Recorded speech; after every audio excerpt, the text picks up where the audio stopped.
Sezóna rally pretekov odštartovala 8-dielny seriál slovenského šampionátu v Prešove. 63 prihlásených posádok bolo dôkazom, že zimná prestávka bola pre jazdcov pridlhá. V Prešove sa navyše jazdil Európsky pohár s koeficientom 2, bojovalo sa v majstrovstvách Slovenska a v Slovenskom pohári, čo rovnako prispelo k atraktivite úvodného podujatia sezóny. Na úvod sezóny sa prezentovala domáca posádka Tibor Čerhalmi s Martinom Krajňákom novou špičkovou technikou Mitsubishi 8. evolúcie. Na atraktívnom mestskom okruhu sa začala naháňačka dvoch najväčších rivalov. Jozef Bereš mladší mal rovnakú výhodu ako Čerhalmi, absolvoval prvé ostré kilometre na českej zasneženej Šumave. No, ambície máme asi také, že máme nové auto, nový voz, takže sa budeme učiť ovládať voz, tak aby sme proste čo najskôr sa dostali do toho, aby sme vedeli využiť ten potenciál na 100%. Tretí do partie na novej technike bol Peter Gavlák s Vladom Medveďom. Tí si vybrali pre tento ročník slovenského šampionátu Subaru v triede N4. Prechod z Hondy Civic v triede N2 bude určite náročný, no od úvodných kilometrov sa udržiavali medzi päticou najrýchlejších. V Prešove sa predstavila celá plejáda zahraničných jazdcov. Najväčšie zastúpenie mali Poliaci, ktorí priviezli aj kvalitnú techniku. Celkovo sa na štart postavilo 14 posádok našich severných susedov. Cestu na východ Slovenska si našli aj českí a maďarskí jazdci, no medzi atraktívnych súťažiacich patril s určitosťou Talian Claudio De Cecco.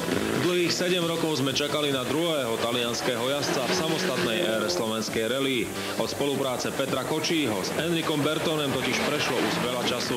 Oživením štartovnej listiny bola aj posádka Kozlekova so Sivovom z Bulharska. Medzi stabilných účastníkov, ba dokonca matadorov motoristického športu patrí Jozef Bereš. Na nestarnúcej technike odštartoval do prvej etapy, no nikoho nenechal na pochybách, že v triede najsilnejšie to s víťazstvom myslí vážne.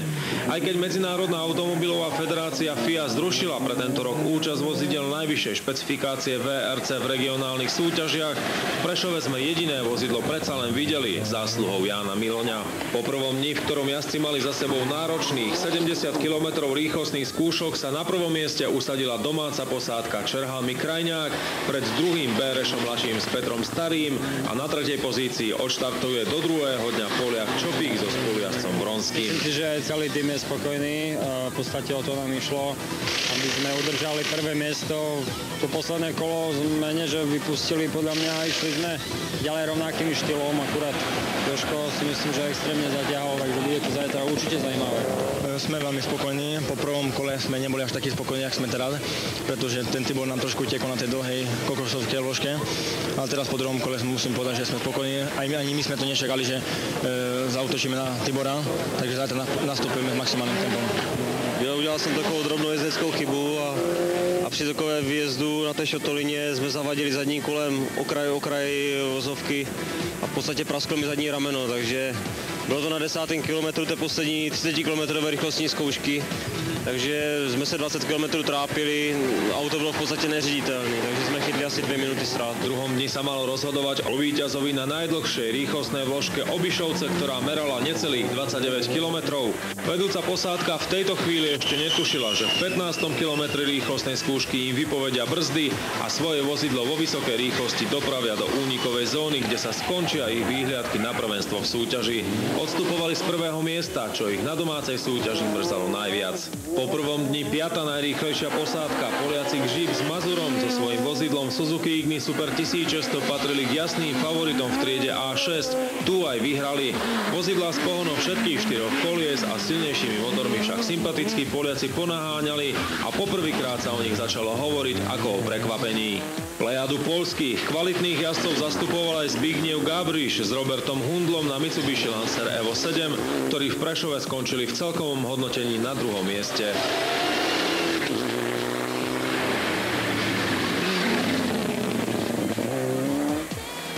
Pri posádke Jozefa Bereša s Robertom Millerom išlo počas celej rally iba o to, či vydrží technika a stalo sa. V konečnom hodnotení obsadili výborné 4. miesto. Najväčšiu radosť mám zo syna, že vyhral tie preteky a fantázia, takže my sme najlepší zo Slovenska, on je najlepší z Európy, takže fantázia. Ešte väčšia radosť zavládla pri Jozefovi Berešovi mladšom, ktorý aj v tejto sezóne jazdí s českou nádejou Petrom Starým po absolútnom víťazstve v rally Prešov. Situáciu mali po odstúpení Čerhalmiho o čosi uľahčenú, no prvenstvo si zaslúžili plným právom. Prvé podujatie slovenského šampionátu rally pretekov považujeme za vydarené. Po včerašku môžem povedať, že trošku sme boli sklamaní, že Tibor nám toľko naložil, ale dneska proste sme nastúpili s maximálnym tempom, jak sa to dalo. Ja si myslím, že aj časovo celkom pekné časy sme zajazdili. Veľká škoda, že Tibor rozstúpil, pretože bolo by to o toľko zaujímavejší. Aj Poliak, čo bol tretí za nami.